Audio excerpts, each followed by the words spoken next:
한미연합을 연 후 심기 불편해진 한국, 병 주고 약 주는 척하는 미국.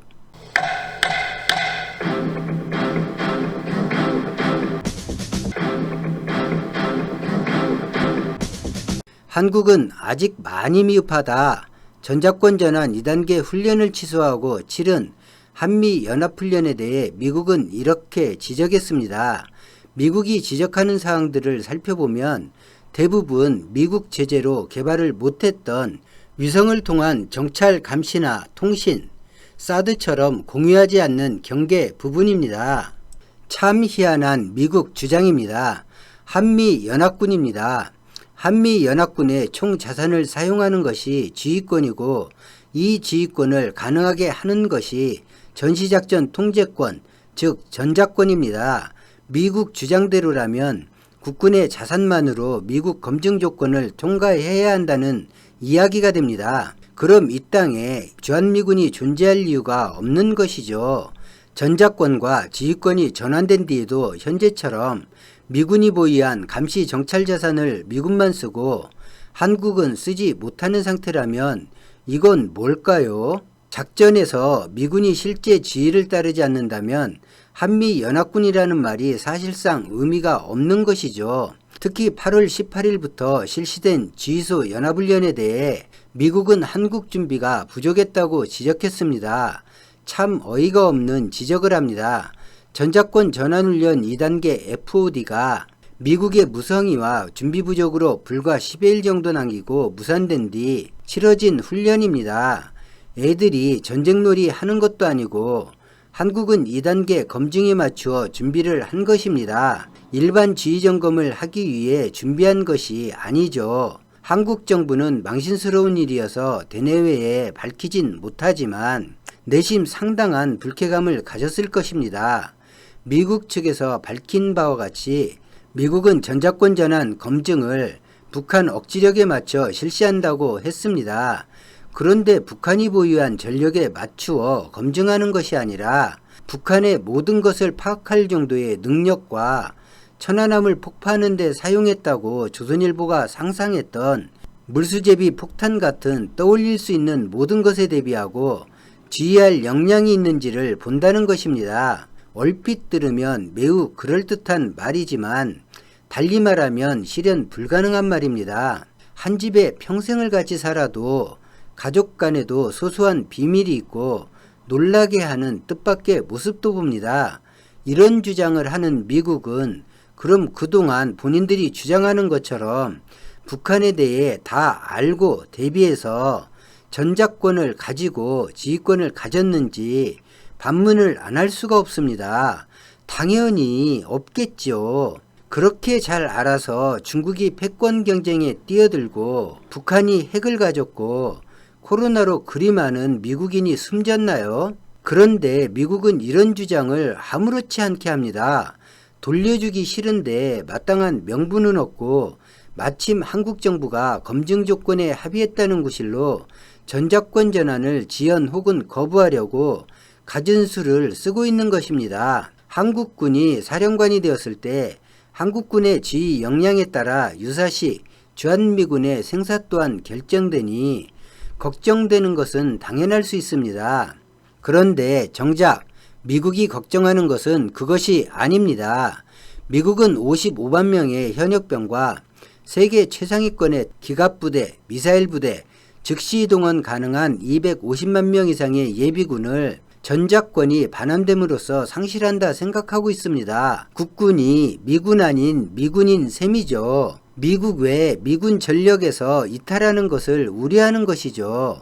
미국이 발표하는 이런저런 메시지를 보면 중국을 경제 군사 부분에서 한국이 미국을 믿는다면 미국 정책에 참여하라는 말을 내뱉습니다. 실로 제정신이 아닌 말을 하는 것이죠. 가장 외교 정책 변화가 심한 나라가 미국이고 세계와 소통하지 않고 일방적으로 결정을 하는 나라가 미국입니다. 단 한 번도 일을 저지르고 뒷감당을 해준 적이 없는 나라이기도 합니다.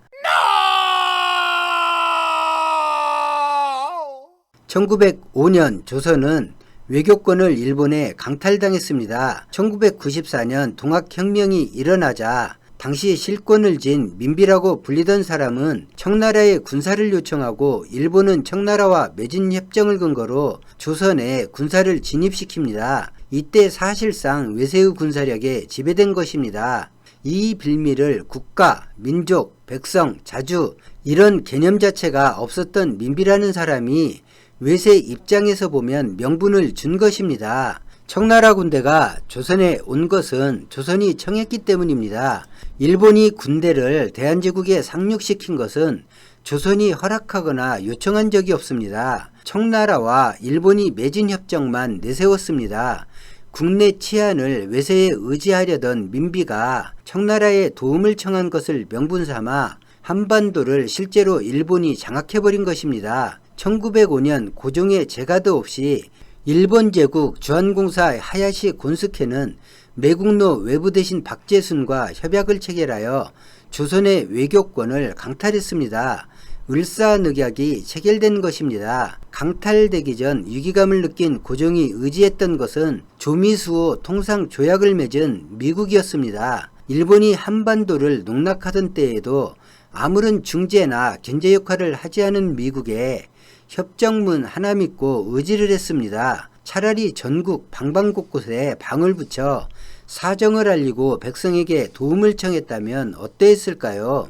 이 을사늑약이 있기 4개월 전 일본과 미국은 비밀리에 밀약을 체결합니다. 조선에서 일본이 하는 모든 일에 관여하지 않겠다. 필리핀에서 미국이 하는 일에 관여하지 않겠다. 미일 밀약은 이렇게 체결되었고 이 밀약은 가스라 테프트 밀약 혹은 미일 비밀협약이라고도 부릅니다. 자주라는 의식이 없었던 권력층과 기득권층이 득세한 조선의 말로라고 보면 됩니다. 동학혁명 이후 1905년까지 조선의 모습은 현재 수도와 인근 지역 약간에서 겨우 치안 확보가 가능해 전 국토가 내전 상태에 있고 외세가 제 집처럼 드나드는 시리아보다 못한 처지라 볼 수 있습니다. 조선은 궁궐 수비조차 외세에 넘어갔으니까요. 지금은 철거된 조선 총독부 건물이 경복궁 앞에 세워졌습니다. 한민족의 정신을 짓밟는 그런 모습입니다. 나를 의심하고 내 의지를 의심하고 남이라 불리는 이에게 의지하려 했던 결과입니다.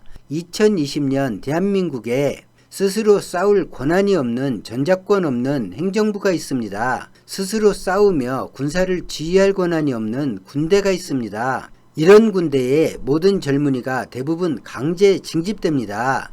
이렇게 징집된 우리 젊은이들은 대한민국을 방해하여 가족과 민족을 지키려 기꺼이 의무를 이행합니다. 이런 한국의 젊은이들을 미국 안보를 최우선으로 하는 주한미군 사령관이 지휘합니다. 한미연합훈련 후 심기 불편해진 한국, 병주고 약주는 척하는 미국 1편을 마칩니다. 2편은 내일 올리겠습니다. 오늘 영상은 여기까지입니다. 고맙습니다.